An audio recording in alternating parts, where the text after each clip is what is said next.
mwari mubizi ko jenoside izaba itariki ya 7 Mata yarabatunguye? None se ko batigeze bansaba gukora liste z'abahutu, ko bansabye gukora liste z'abatutsi kandi nkazishyikiriza perezida w'interahamwe nawe agashyira mu bikorwa kwica abo bantu twamuhaye.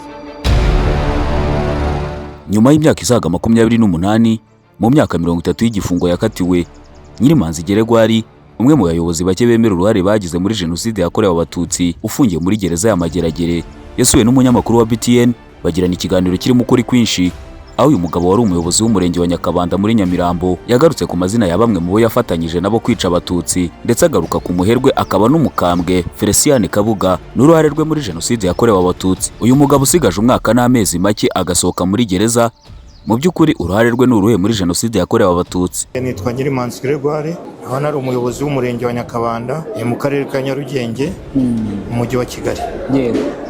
Mu gihe cya jenoside nari konseye wa segiteri Nyakabanda. Nagize uruhare muri jenoside yakorewe abatutsi 1994, akaba ari nayo mpamvu ubu ngubu ndi hano mu igororero rya Nyarugenge, aho nkatiye igihano cy'imyaka 30. Mbere y'uko jenoside yakorewe abatutsi itangira gushyirwa mu bikorwa, nk'umuntu wari umuyobozi, Nyirimanzi Geregwari yabaga afite amakuru menshi ku itegurwa ryayo, aho yasobanuye ibikorwa byo gutegura jenoside yakorewe abatutsi n'uruhare yabigizemo byabaye hagati y'igihumbi 1990 ubwo inkotanyi zatangizaga urugamba rwo kubohora igihugu, kugeza mu mwaka w'igihumbi 1994 ubwo jenoside yari imaze igihe itegurwa yashyirwaga mu bikorwa. Yanagarutse ku buryo interahamwe yayoboraga zatangiye kwica abatutsi zifatanyije n'abasirikare ba Habyarimana na mbere y'uko jenoside nyirizina itangira. Yanavuze ko habanje gukorwa liste z'abatutsi bagombaga kuzicwa ku ikubitiro nyuma y'uko indege wari perezida Juvenal Habyarimana ihanuwe. Ndetse no muri 90 icyo gikorwa inkotanyi zimaze gutera, habayeho gahunda yo kugira ngo hakorwe amaliste y'abatutsi bari batuye mu mirenge twayoboraga.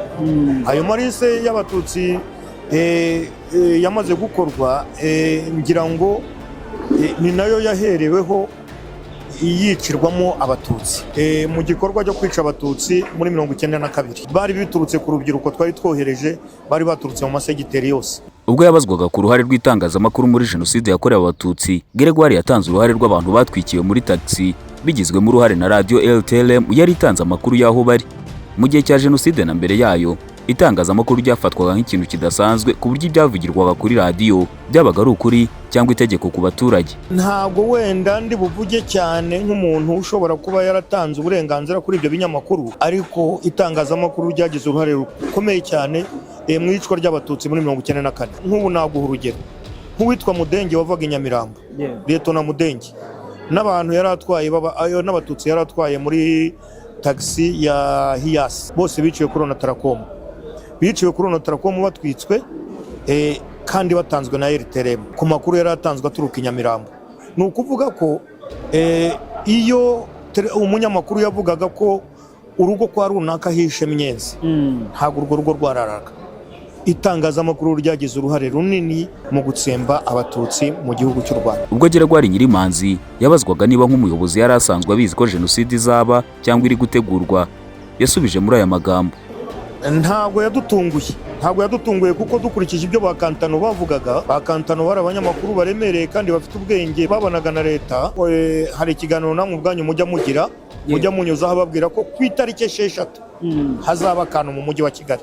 Ntabwo yavugaga kuriya kubera ko atarazi ikintu cyari cyarateguwe. Hari ibyo twebwe twajyagamo tukagarukira aho ngaho, ariko hari izindi nzego zakorwaga ku buryo natwe tutageragayo, ariko bakatuzanira amabwiriza. Ni ukuvuga rero nibo batubwiye bati nta mututsi n'umwe mukore liste z'abatutsi. None izo liste zari gukorerwa iki? None se niba jenoside itarateguwe, nakoze liste mu Nyakabanda, umuntu w'Irusizi yayikoze ati? Hari ubwo nigeze muhamagara kuri telefone, nta telefone zari zakaza. Niba narakoze liste z'abatutsi mu Nyakabanda mu karere ka Nyarugenge, uw'Irusizi ko ntigeze muhamagara, uyazikoze gute? Ukuvuga rero ni gahunda yari ihari kandi twese twari twarabwiriwe rimwe.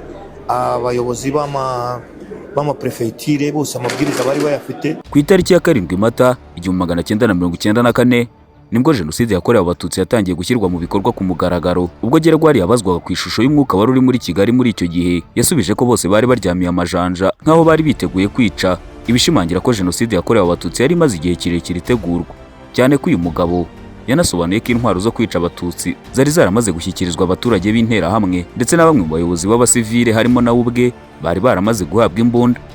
Ahangaha indege ikimara kugwa hari aya masasu hakurya iriya za Kanombe, ariko abantu bose bakibaza ibyo ari byo. Nge ndibuka ko nubwo icyo gikorwa cyari gihari kandi dufite n'imbunda twahawe, ariko twese tumeze nk'abaryamiye amajanja, kuko mu gitondo kare mu murenge wa Nyakabanda hishwe ku mugabo bita Mutabaruka Paul. Yishwe n'abajepe bazamutse mu modoka barasa amasasu menshi mu kirere, bati guhera nonaha igikorwa kiratangiye, hagira umututsi n'umwe usigara, dore Perezida Habyarimana bamwishe. Nguko uko igikorwa cyatangiye, abatutsi baricwa nta kirengera. Umunyamakuru yamubajije impamvu nyamukuru yatumye imbaga y'abaturage bishora mu bwicanyi. Nyirimanzi ashimangira ko ubusambo bwo gushaka gusigarana ibikingi by'abatutsi, inka zabo n'imitungo yabo yose ndetse n'urwango batojwe imyaka myinshi aribyo byasunikiye abaturage benshi b'abahutu mu kwishora mu bwicanyi. Yabisobanuye agira ati, icyambere n'ubuyobozi bubi twageze, ubuyobozi bubi twageze buradushuka, butwumvisha ko umugoma ari umututsi, kandi ko abo batutsi bari barirukanwe muri 59, ariko none bagarutse, none dore batwikiye perezida w'igihugu. Turone mutihagararaho mwese murashira. Icya kabiri ni uguhabwa icyo numva agahimbaza musiki, kwegurirwa iby'abatutsi. Ni ukuvuga ko umututsi niba yishwe afite imodoka muyitware. Nayo mpamvu ubona ubukana bwa jenoside bwakomeye cyane, ko buri muntu yumvaga ko agiye gutwara inzu, agiye gutwara igare, agiye gutwara moto, agiye gutwara imodoka, agiye gutwara inka, atigeze avunikira. Nicyo cyateje ubukana bw'iyi jenoside wumva.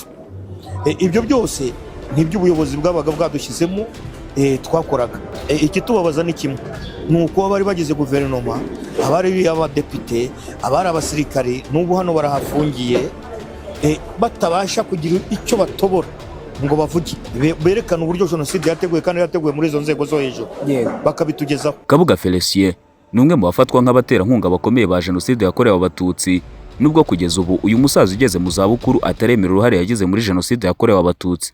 Uretse gutegura akanatera inkunga jenoside, umuryango w'uyu Kabuga Felicien wari inshuti cyane y'umuryango wa Perezida Habyarimana Juvenal, cyane ko abakobwa babiri ba Kabuga Felicien bashyingiranywe n'abahungu babiri ba Habyarimana. Kabuga Felicien wari umucuruzi akaba n'umunyemari ukomeye cyane mu Rwanda, yanagize uruhare mu gushinga radio yagize uruhare mu kwica imbaga y'abatutsi, Radio LTLM. Ubwo Nyirimanzi yabazwaga ku ruhare rwa Kabuga Felicien muri jenoside yakorewe abatutsi, yasubije muri aya magambo: ntago ndi bwinjiremo cyane kuko urwego yararimo sirwo narindimo, yararemereye cyane. Urabona ni umukwe wa ni ba mwana ba Habyarimana. Ikindi yari umucuruzi ukomeye mu mujyi wa Kigali. Cyokora simpakana ko tutigeze tubonana. Mu nama yabereye kuri Technosolve ku Muhima yaririmo Nzirorera, yarimo Ngirumuhatse, yarimo abarwanashyaka ba MRND, batwizeza ibitangaza ko tugomba kubona intwaro, ko tugomba kubona imbunda, ko tugomba kubona imipanga, ko tugomba kubona n'amafaranga. Ndetse nka brigade ya Nyamirambo yafuruniswaga nabo, interahamwe zayibagamo, ibiryo zaryaga byatwangaga n'amafaranga ya Kabuga. Ntabwo rero yahakana ko atabizi, ahubwo ikimbabaje gusa ni kimwe, nuko agiye gupfana uwo mugogoro, agiye gupfana uwo mugogoro wo kugenda adasabye imbabazi abanyarwanda. Ariko yari umwe mu bagombye gusaba imbabazi abanyarwanda, kandi gusaba imbabazi abanyarwanda byamufasha. Nyirimanzi Gregoire wakatiwe imyaka 30 kubera uruhare rwe muri jenoside yakorewe abatutsi, kuri basigaje umwaka umwe n'amezi 8 akarangiza igifungo cye, maze agasubira mu muryango mugari w'abanyarwanda. Ese ni irihe banga ryamufashije kwiyakira ndetse agatera intambwe yo gusaba imbabazi abo yiciye, cyane ko asobanura ko hari benshi muri bagenzi be bagize uruhare muri jenoside yakorewe abatutsi bafunganywe, ariko kugeza ubu bakomeje kwinangira. Ubwo yabazwaga ibanga yakoresheje ryamufashije kwiyakira ndetse kanemera icyaha akanagisabira imbabazi, yasubije muri aya magambo: ibanga rya mbere, mbabare nsubira inyuma gato, twabayeho kubeshya imiryango yacu, tubumvisha ko nubwo dufunze ariko ari ubwoko bwigaranzuye ubundi, ko nta jenoside twakoze. Ariko naricaye nganira n'umugore wanjye, nkabwira ko ubona mfunze rwose kandi nkaba naragize uruhare muri jenoside, inama wangira ni iyihe mugore mwiza twabanye? Ati inama nakugira niyo gusaba imbabazi abanyarwanda. Ndasaba imbabazi abanyarwanda, ndaba ntazibasabye ndakatirwa burundu, ntabwo uzongera kumbona. Arambwira ati nushaka sinzakubone, ariko ibohore n'abanyarwanda, ubohore n'umutima wawe. Mbyumvisha abana banjye, bansuye, abana bati papa turwaneho usaba imbabazi abanyarwanda. Ngiryo ibanga ryanjye, ibanga mfite ni ugusaba imbabazi abanyarwanda.